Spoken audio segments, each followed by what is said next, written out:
আমরা যারা যারা কেটিজেন ইয়ারড্রপে কাজ করছিলাম, আমাদের কালকে একটা স্ন্যাপশট নেওয়া হয়েছিল। এরপর থেকে আমরা দেখতে পাচ্ছি যে এখানে নতুন একটা অপশন আসছে আমাদের, যেটা হলো ইয়ারড্রপ।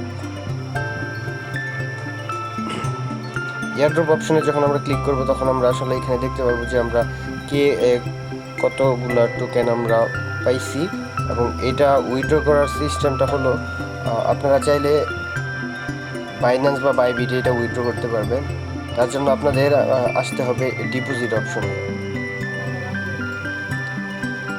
আপনারা আসতে হবে ডিপোজিট অপশনে। ডিপোজিট অপশনে আসার পর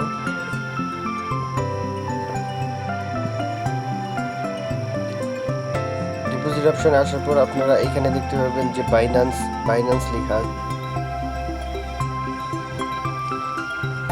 কন্টিনিউ। তারপর এখানে আপনাদের বলতেছে যে এখানে এই আইডি নাম্বার দিতে হবে, এখানে আইডি নাম্বার দিতে হবে, এখানে অ্যাড্রেস, এখানে মেমো নাম্বার, এই তিনটা ফিল আপ করতে হবে। এগুলো আমরা কোথায় পাবো? বাইন্যান্সে যদি আমরা যাই, সেক্ষেত্রে